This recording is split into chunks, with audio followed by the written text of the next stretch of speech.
Sahii nikisikia unapayuka ati one term. Number one, inajua we ni fala and you don't want Kenya to develop, like you don't want Kenya to become Singapore. Yes. Na number two, najua you've never seen Talanta Stadium. Because my friend, if you've seen Talanta Stadium, you're going to vote for William Samoei Ruto. Unaenda kupigia Ruto kura. Kama umeona Talanta Stadium, you know what I'm talking about. Bro, that's some world-class project. One term. Enyewe, if someone like this believes that Singapore became Singapore because they built a stadium, then sisi ni mafala, sindio? So Singapore became Singapore because they built systems. They built a global trade. They built things that are working, and they made sure that their people could afford a living.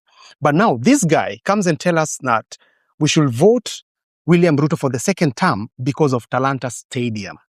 Sasa, tutakalia football, zitukimbize moja hadi kwa moja mpaka Singapore. That's what this dude is trying to imagine. Because imagine where hospitals don't have enough medicines. Imagine where we don't have enough teachers. Imagine in a country where we are still struggling with job creation. That's why most of our men are going to die in Russia. But this guy still thinks that we should vote for William Samoei Ruto because of Talanta Stadium. No hospitals, no medicine, but we can get you a VIP ticket in Talanta Stadium. So now we are heading to Singapore. Sisi ni mafala, sindio?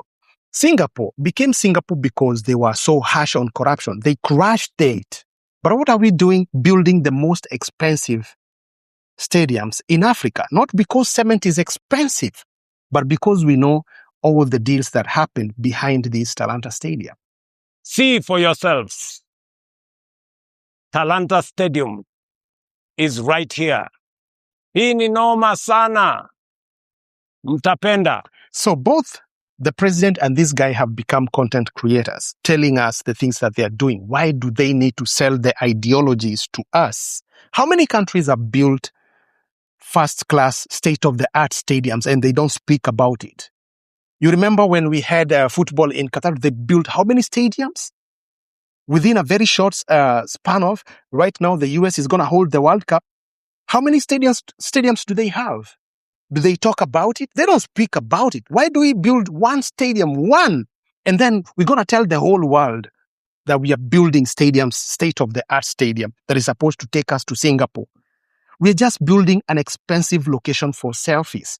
When I look at that, and it's not bad. We want to support talents. But remember, it's not everybody who's going to be a footballer. And we love sports. We want state-of-the-art sports places where people can go and watch sports. But this is not the first priority of Kenya. This is not the priority. The priority right now is a good, affordable living, not affordable housing. Good, affordable living. Nobody is going to get first-class VIP tickets for this Talanta Stadium, which is a good thing for the country. But this is not the reason as to why you should tell us that sisi ni mafala. Because nikiangalia, boy, you look, wendo unakaa fala. Because if you can believe that a stadium is going to take us to Singapore, I mean, how damn can you be? How low can you limbo? My guy. I mean, let me tell you the things that as a country we need, not as an individual. We need better healthcare and working systems that has no confusion. If we can fix that, we are quarter way on road to Singapore. We need to fight and deal with corruption. If we can fight that and make it work, we are almost halfway to Singapore.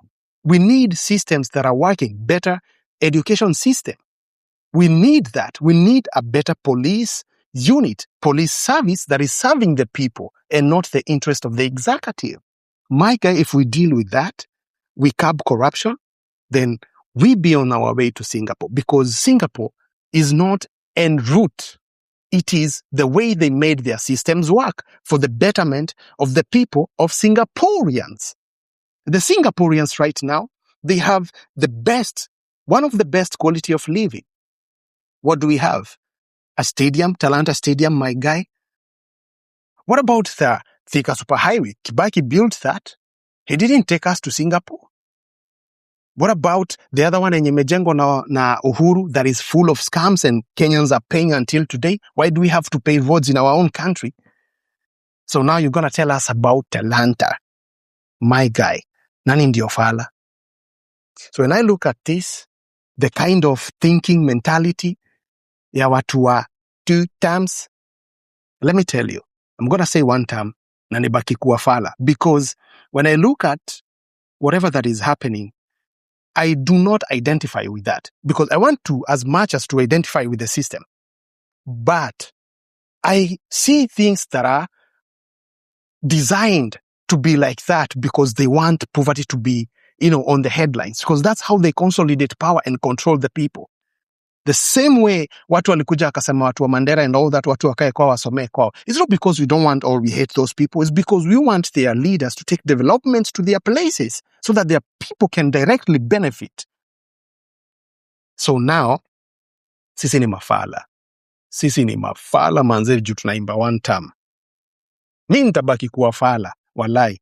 Because I know, as much as the Talanta Stadium is a beautiful place and we are not opposing that. It's not like we just come here and oppose every idea. No, it's a beautiful thing. But remember, it's times costly. And the loans that have been taken on top of that, I hear that at the end of like 15 years, it's going to cost 100 billion. It's going to be the most expensive stadium in Africa. What value is it going to bring apart from... You understand that? I mean, it's not that we don't want these kind of things, but the cost of it, the pain that is going to be paid by even our next generation. So it's not about that we don't see the Talanta. We see it. But what's the story, the success story behind it? What is the pain that is going to inflict on Kenyans who are paying taxes and who we're going to be left paying debts? Boy, you need to see beyond your nose, because I tend to think you cannot see beyond that. Wewe unaonesha tu stadium, wewe unafurahia tu stadium ni supu.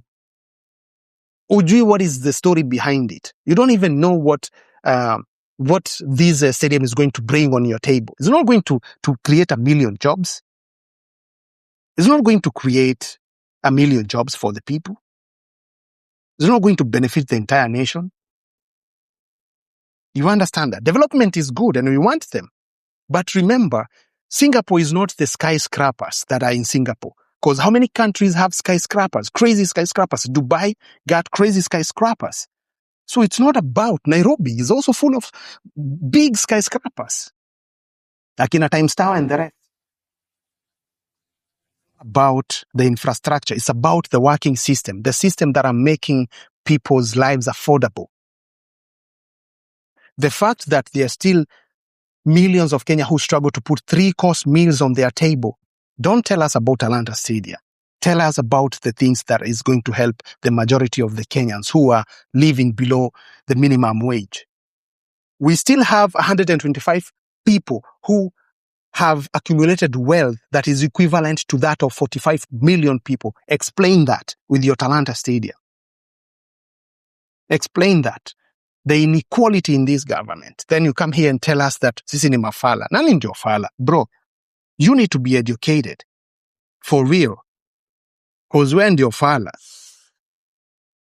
Anyway, I'm not angry. I'm just saying. I know you're my bro, but try to think logically. Try to use your brain beyond what you can see, bro. There's always a bigger picture from whatever that you can see. Try to see that. And I'm not saying that you oppose everything, but I'm trying to say use some logic. Try use some logic. Try think. That's why umepatiwa brain, manze.